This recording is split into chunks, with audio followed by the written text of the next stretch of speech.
atención de mujeres víctimas de violencia extrema y en particular con mujeres víctimas de violencia con problemas de farmacodependencia.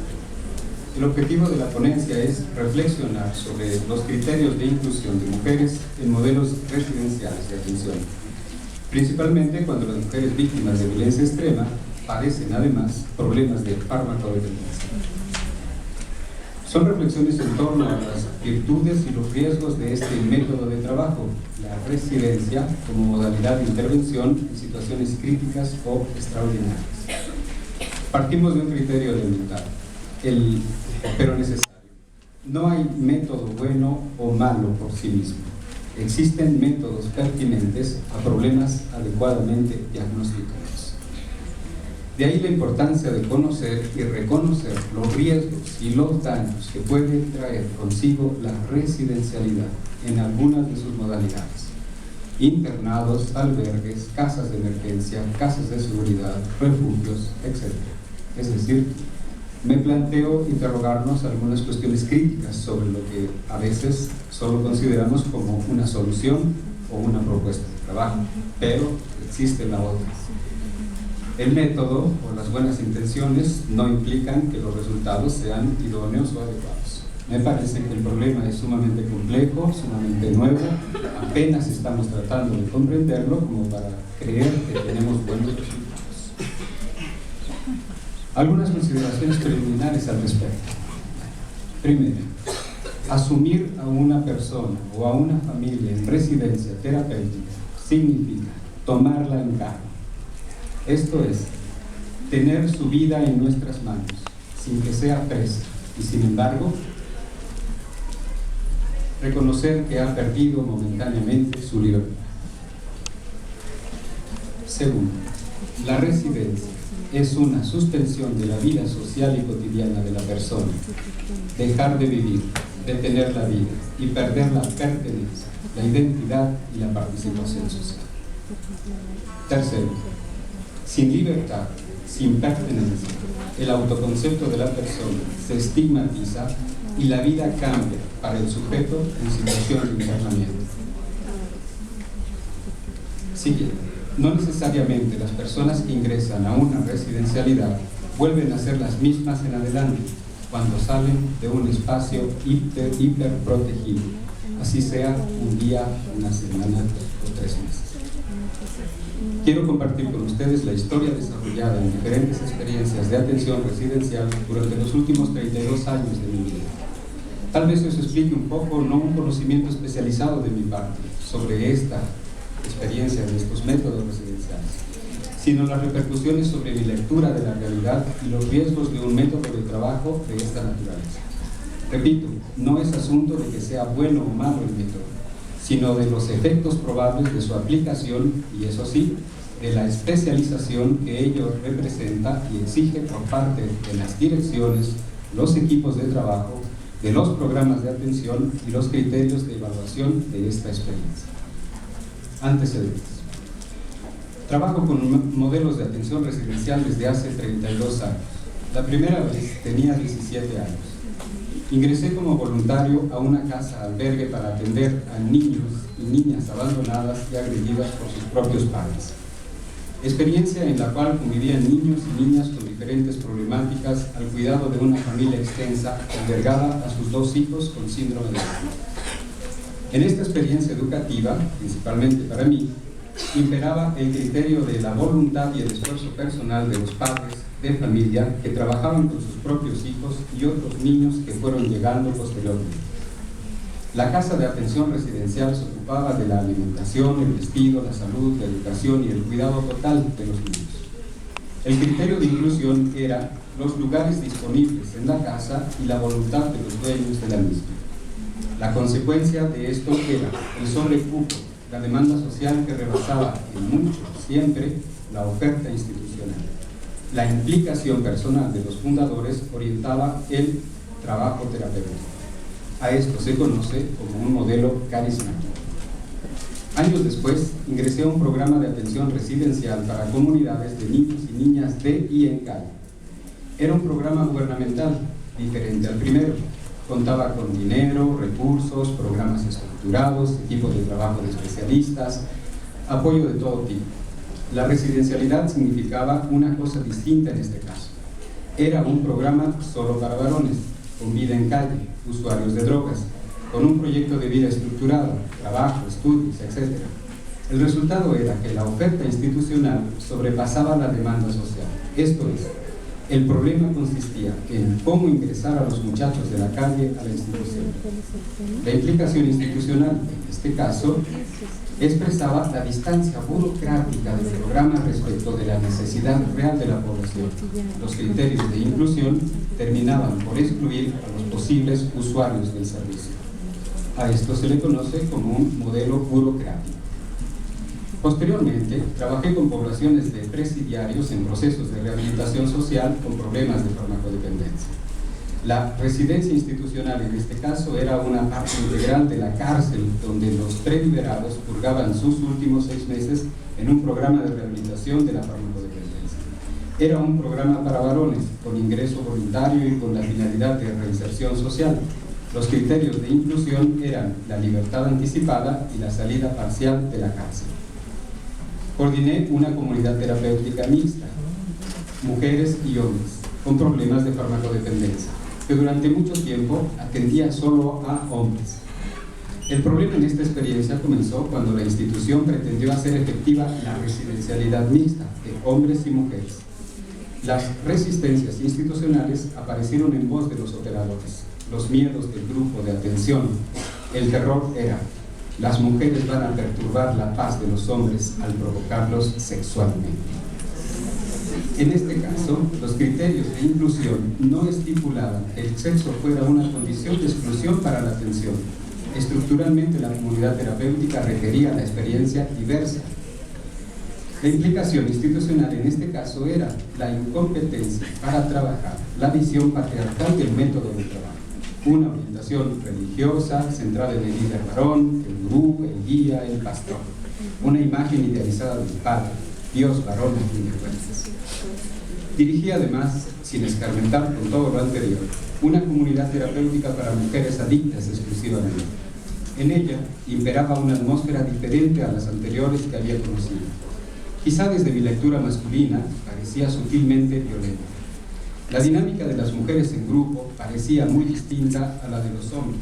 Mayor colaboración, capacidad de reflexión, plasticidad, elocuencia, imaginación, pero además mayor competencia, más enfrentamientos. Los criterios de inclusión en esta organización eran el consentimiento y la demanda explícita de ellas. La implicación institucional era la pretensión de crear un modelo especial para mujeres. El resultado fue que la estancia de las mujeres en el programa de atención. Bueno. ¿Sí? Cambiamos.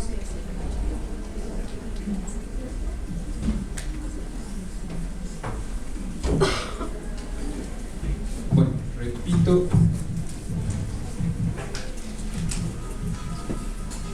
repito esta última parte. El resultado era que la estancia de las mujeres en el programa de atención dependía siempre de la voluntad o la orden de 3 condiciones externas a la mujer: el padre, la pareja y los hijos.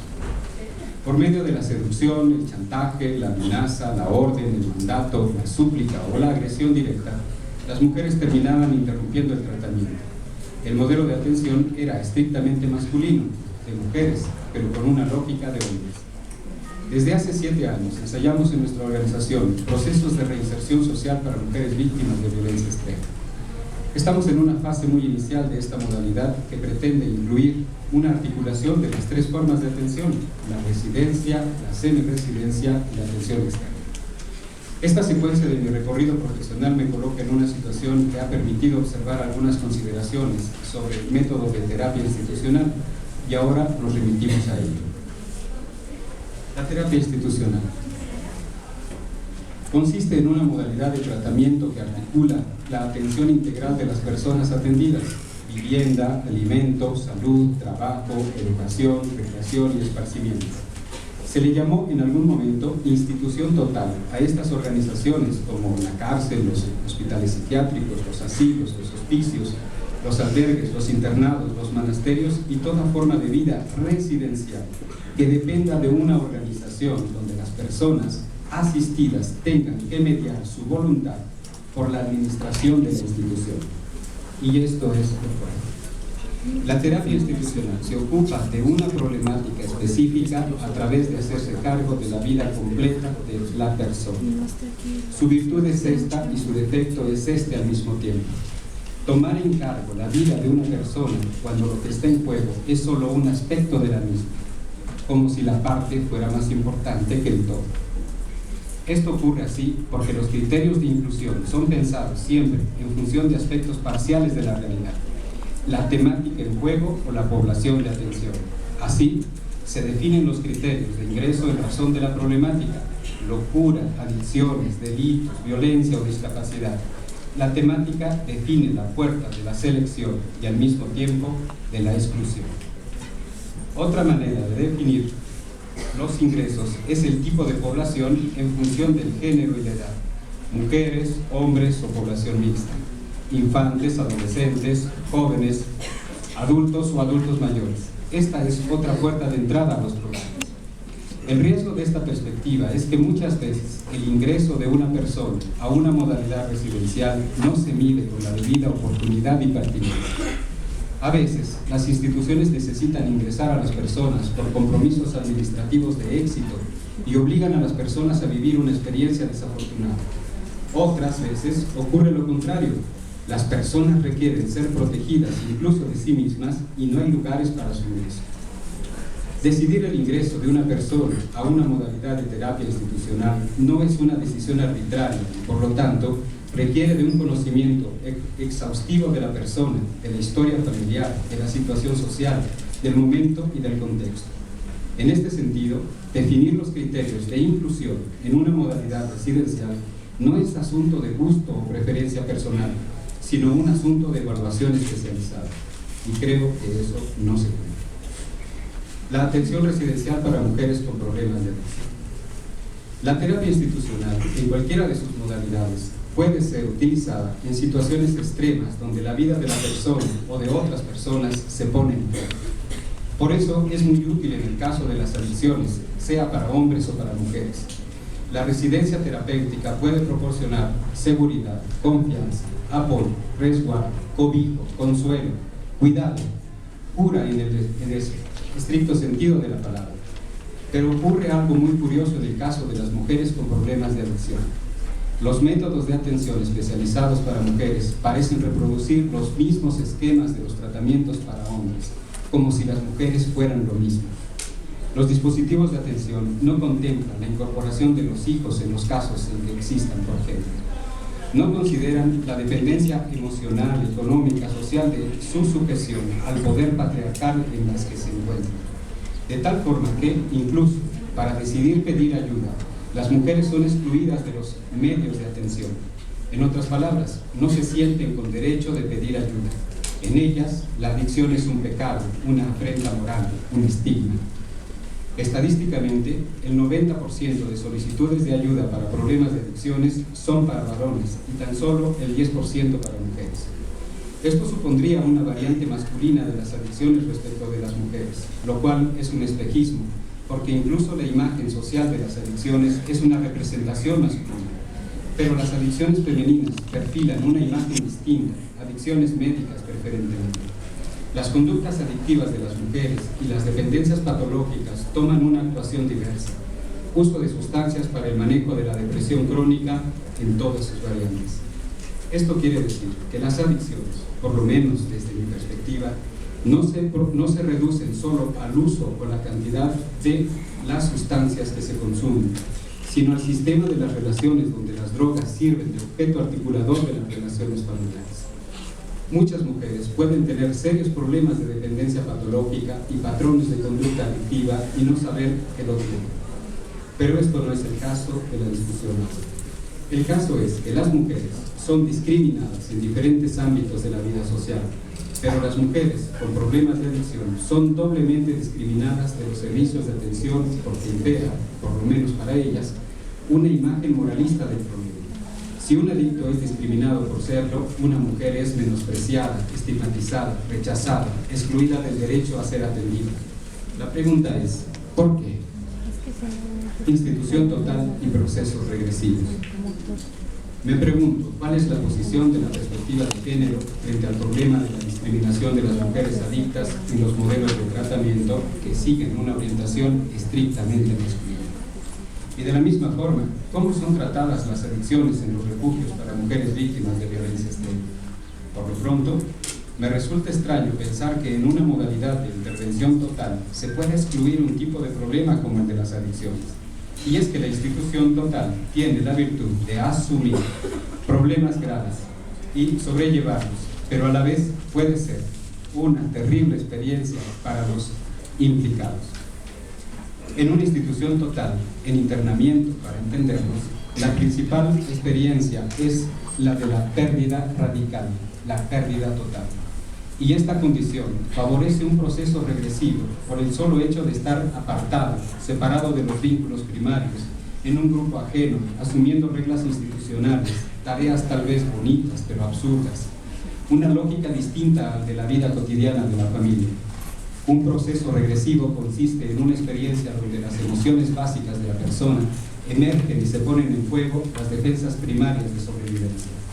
Si este proceso no es elaborado suficientemente por la organización que acoge, las estructuras de tratamiento lo único que harán será reproducir los conflictos no resueltos de cada una de las personas en internamiento, incluidos los que tratan. Es entonces cuando el internamiento se convierte en un infierno.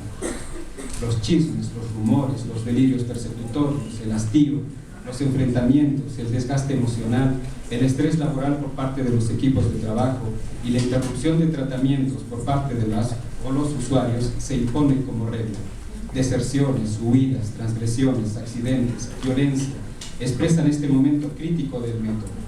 La institución total reproducirá los mismos mecanismos de exclusión social y personal de los grupos, las familias, las comunidades y la sociedad en su conjunto.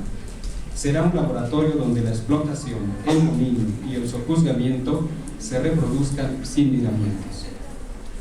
Criterios de inclusión para mujeres con problemas de adicción en unidades residenciales. No pretendo describir una serie infinita de indicadores que nos permitan a quien sí y a quien no. Más bien planteo los vectores que nos permitan entender cómo poder acompañar a una persona a que reciba un tratamiento adecuado y justo. Que exista una demanda clara, que la vida de la persona y de otras personas esté en peligro, que el tratamiento no implique el desarraigo y la exclusión social de la persona, sino reproducimos la violencia. Que exista una red social de seguridad que tome en cargo a la persona en internamiento, no solo el equipo de trabajo, sino los equipos de trabajo serán los portadores de la persecución y la violencia. Que exista una coordinación interinstitucional con servicios especializados en caso de que se requiera, como las adicciones, por ejemplo. La residencia es un método muy poderoso de atención y por lo mismo muy peligroso.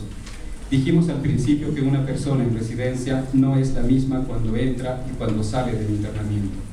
Hay quienes no se recuperan de esa separación radical y drástica. Tal vez sea momento de evaluar este dispositivo para su debida utilización en programas de importancia capital como la violencia contra las mujeres. No vaya a ser el caso que en el afán de procurar alivio estemos contribuyendo a su revictimización institucional. Muchas gracias.